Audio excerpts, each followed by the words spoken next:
Come on, show the motherfuckers that you want this fight now. Show these motherfuckers that you get it. There we go.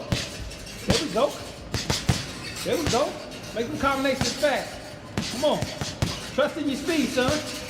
He got that killer instinct. He know what it takes to get it done. 4 minutes. That's why it's easy training with him, because he trains so hard. In terms of my training in my camp, I love combat. I love testing myself.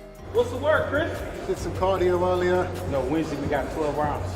12 3-minute rounds. Inside the training camp, the atmosphere is electric as Chris Eubank Jr. sharpens his skills under the watchful eye of his legendary father, Chris Eubanks. With a long-awaited Benn rematch on the horizon, the father-son duo is blending old-school grit with modern precision. Eubank Sr.'s trademark discipline and mental toughness are shaping Junior S preparation, turning this camp into a masterclass of legacy and redemption.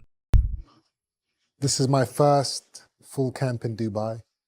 I've actually, I've wanted to train out here more consistently for a long time. It's the perfect environment. The gyms are amazing, the nutrition, the food, the sun. As long as you don't get distracted with all the distractions of Dubai, I think it's an amazing place to kind of focus and hone your skills in the fight world.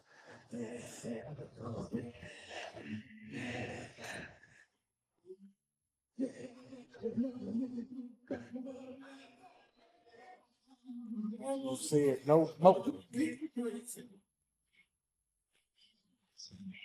Beautiful. Beautiful. Work the rope. Work the rope. As the rematch between Chris Eubank Jr. and Conor Benn approaches, the atmosphere inside Eubank's camp is electric. The result of their first showdown at the Tottenham Hotspur Stadium in April 2025 saw Eubank Jr. claim a unanimous decision over Benn after a bruising 12-round war. Get into this fight and find his range, but find his range he did. They just exchanged the rounds one by one. Eventually, Conor Benn looked like he was slowing down, but he found a second wind and managed to take it back to Chris Eubank Jr., particularly just with really aggressive punches. Chris Eubank Jr. working the body. Conor Benn trying to find that knockout punch. It was chaotic. A barrage from both fighters in those final few rounds, and so hard to call. On the fan scorecards, it was level, 114 to 114, and no one could separate these two. But you heard it there. Chris Eubank Jr. wins, and not only does that on unanimous decision, but does it to inflict Conor Benn's first ever. Eubank Jr. landed 367 of 912 punches. Benn landed 215 of 593 according to CompuBox figures. Despite being the older and more physically taxed fighter, Eubank Jr. prevailed. However, the weight cut and dehydration issues surrounding Eubank Jr. raised major concerns.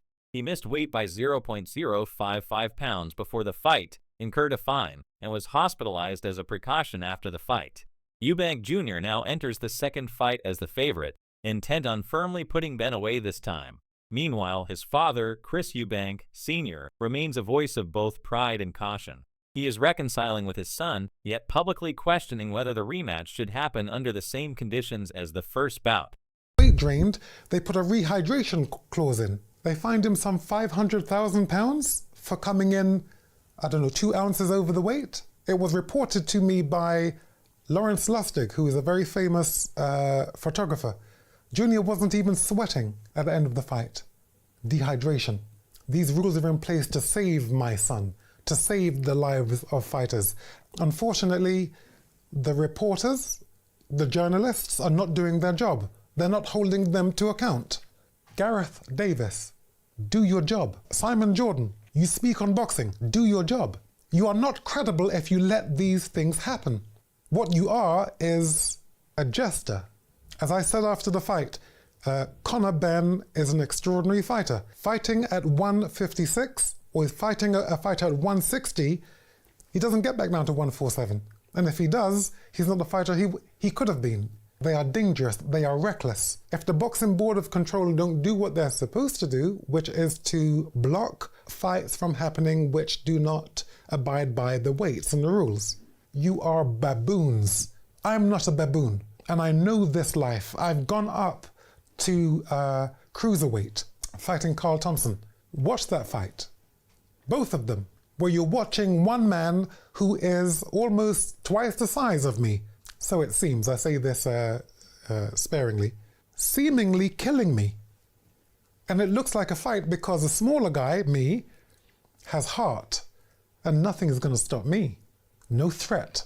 Nothing's going to stop me. I'm going to put a picture up of my eye. It looked like my eye was pregnant and giving birth.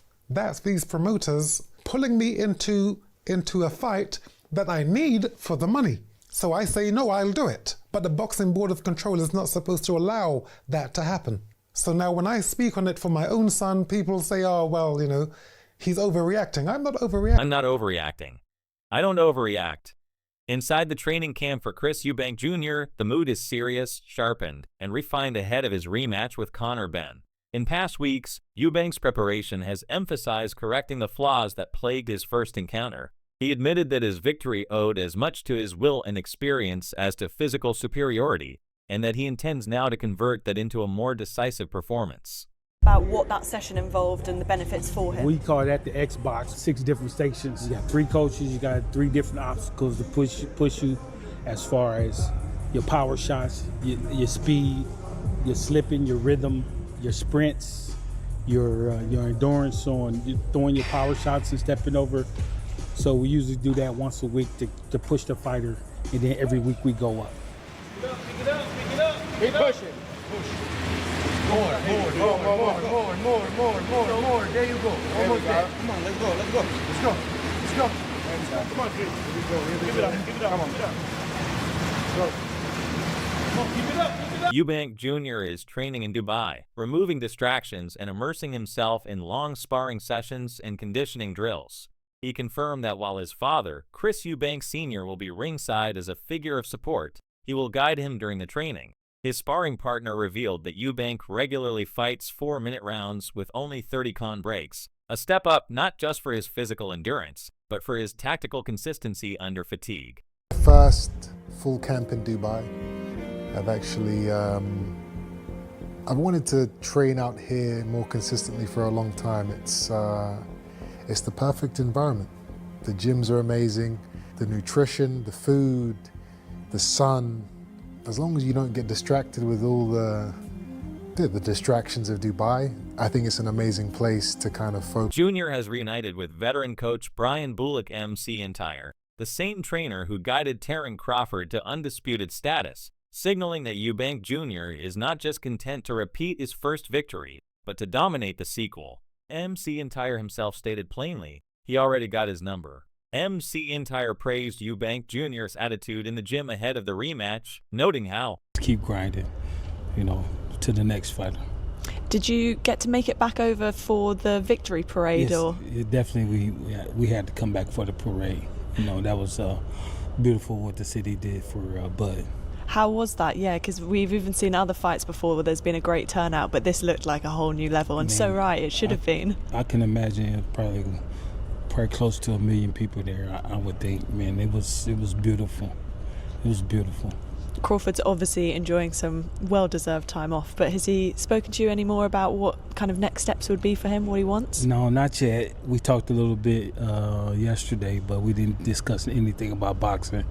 So we just making sure, I was checking with him, making sure the gym was going good, the kids was getting a good workout, and we're putting on another show for our up-and-coming fighters. So, he's working on that, and while I'm working with Chris. Working with Chris, exactly. You are back working with Chris Eubank Jr. You're with him for the rematch against Liam Smith. How did it come about, you coming back into camp with him for this one? Well, while we was finishing up with Crawford, Chris's guys, they hit me up maybe a month out and asked me would I be, interested. I told them, of course, right away, because I felt like that me and Chris got a good repertoire together, we got a good relationship, and we come out with good results. Junior has reunited with veteran coach Brian Bullock MC Entire, the same trainer who guided Terence Crawford to undisputed status, signaling that Eubank Jr. is not just content to repeat his first victory, but to dominate the sequel. MC Entire himself stated plainly, he already got his number. MC Entire praised Eubank Jr.'s attitude in the gym ahead of the rematch, noting how putting the bag on Conor Benn, and here's why. I believe we've seen this type of fight before. The similarities are unreal. 2008. A 29-year-old Manny Pacquiao faced a 35-year-old Oscar De La Hoya. Oscar De La Hoya was the favorite in that fight against Manny Pacquiao because not only was Oscar De La Hoya an experienced and fantastic fighter, he was just naturally the bigger man, and they thought Manny Pacquiao was insane. Chris Eubank Jr., as the bigger man and skilled fighter, people are seeing him as the favorite. And me too, I am predicting a Chris Eubank Jr. win. But where I'm going to put my money is going to be on Conor Benn because of the history, the similarities of what we saw in 2008 with Manny Pacquiao and Oscar De La Hoya. No, Conor Benn is no Manny Pacquiao, but don't get it confused. Chris Eubank Jr. is Fraser Clark shared his thoughts on the intense bout between Chris Eubank Jr. and Conor Benn, expressing that the right man won. He acknowledged the immense heart and dedication displayed by both fighters throughout the match. Clark emphasized the significance of such high-caliber bouts in British boxing, highlighting the pride and respect both athletes earn from their performance. His reaction underscored the respect and admiration within the boxing community for the warriors who step into the ring and give their all. Despite his earlier objections, Eubank Sr. made a surprise appearance midway through the undercard, arriving at the stadium to support his son. His presence electrified the 65,000-strong crowd as fans chanted and expressed their excitement. Nigel Benn, father of Conor Benn, was also present and welcomed Eubank's attendance, viewing it as a positive development for the families involved. Here as well, sir, you turned up to support your son. What a night. Well, you know, I was always going to be here for my son, irrespective of what you thought. I mean, it's a show. So suspense is part of the game. Now, the performance, championship rounds, standing toe-to-toe, the credit I'm going to give to Conor. I told you he was a superior fighter, but he shouldn't be fighting at 160 or 156. He's a 147 fighter. What couldn't he do around the world? He's been destroyed by the people who are handling him, and they have to be brought to account. Do your job. Do your job. Do your job. It's great to see you. Thank you. It's great to see you. Thank you for coming. Thank you for coming. Chris Eubank Sr. has strongly warned that his son Chris Eubank Jr. was tricked into a deal by promoters that prioritize profits over his health and career. He claims they locked him into a demanding 160 pounds weight limit and tacked on a strict rehydration cap, ensuring his body entered the ring in a severely drained state. Senior argues those terms were never about safeguarding his son's long-term well-being, but about manufacturing a spectacle that boosted ticket sales and streaming revenue. Which he lost. What couldn't he do at his proper weight, fighting a man of his size? Let me tell you what Junior did. He took away all the sweeties from everyone. They fined him, they blocked him on rehydration, they tricked him on weight. Once you're bringing him down to 160, he's 35 years old. He's a man, he's a big man. He'll do it because he's a warrior, but he shouldn't do it. But he's not going to listen to anyone. If he's not going to listen to me, he's not going to listen to anybody else. So the rematch is, Junior, you have everything, you're rich. You know, those promoters, they hate you because they can never get close to anything that you do. The analogy I will use, they're looking at you like you're a rocket, you've taken off, all the fuel burners and tanks have fallen back to Earth, and you are now in space. They don't have the oxygen to be in the world you live in. They would do anything to be able to live at that. The weight dynamics between Chris Eubank Jr. and Conor Benn were a significant factor in their April 26, 2025 bout at Tottenham Hotspur Stadium. Eubank Jr., a natural middleweight and former super middleweight, typically competes at 160 to 168 pounds. In contrast, Benn, a career welterweight, usually fights at 147 pounds. For this match, Benn moved up 2 weight classes to face Eubank Jr. at the middleweight limit of 160 pounds. To make this unique bout possible, both fighters had to compromise. Eubank Jr. must cut down from his usual fighting weight, which could potentially drain his strength and endurance. Conversely, Benn has to bulk up while maintaining his speed and power, an equally challenging task. The catch weight of 156 pounds, just 1 pound below junior middleweight, is a carefully negotiated middle ground, but it comes with risks for both.